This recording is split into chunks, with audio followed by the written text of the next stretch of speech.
As we get into the top 3, Street Fighter 2 Turbo is number 3. Street Fighter 2 Turbo was one of the many revisions of the Street Fighter 2 franchise. How many did they bloody have to make? There was Street Fighter 2, there was Street Fighter 2 The World Warrior, there was Super Street Fighter, Super Street Fighter Turbo, Street Fighter 2 Turbo, Street Fighter 2 Champions Edition. Then they made Street Fighter Alpha, and that had like 6 games in itself. How many revisions of the same bloody game do you need? Well, Street Fighter 2 Turbo, in my opinion, was the best of them of the revisions. It made the gameplay faster and added a couple new characters to make it a good buy for the Super Nintendo owner. I love using Ryu and doing a Hakuden on him. Hakuden! That is why Street Fighter 2 Turbo is number 3. At number 2, it is NBA Street. What is so fun about the NBA? Slam dunks. Well, what do you do when you take the NBA players out of the arena and put them on the street ball circuit? You get NBA Street. NBA Street is a cross between NBA Jam. Not really. No, it's actually not a cross of NBA Jam. What the hell am I talking about? Well, it's just the game itself. 3-on-3 basketball with tricks, dunks, and super blocks.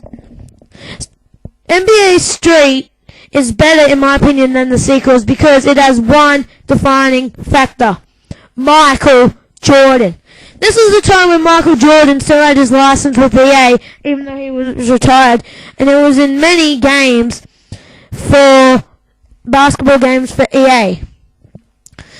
NBA Street is one of my most played games for my PS2, and that's why it is number 2 on the countdown. The top spot in my top 10 games, and it's not taken by just one game, but a series of games for the PlayStation 2, and that is none other than GTA, Grand Theft Auto.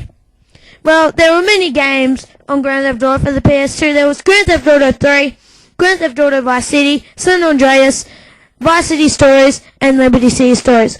I got them all. But the one I play the most is San Andreas. San Andreas is just the most fun. You can do whatever you want for as long as you want. You don't even need to do the missions to have fun in this game. All you do is just go to the website, grab some cheats, get some vehicles, and have some good time. And the best thing is about that game, in my opinion, multiplayer. It is so fun playing with a friend, hopping in a tank, and just doing stuff in the tank. And the game area is so expansive. It takes you ages to find everything. It even comes with its own map in the game. Its own map in the game menu. That is why the Grand Theft Auto series is number 1 on Lochies' top 10 games. But what about the worst games I've played?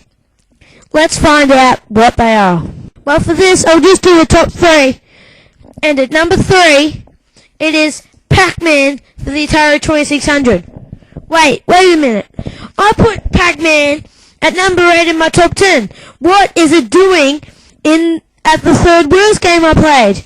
Well, this Atari 2600 port just sucks. Pac-Man doesn't even sound like Pac-Man. It went from rugga rugga rugga to and instead of the round pellets, they're square. They're rectangles.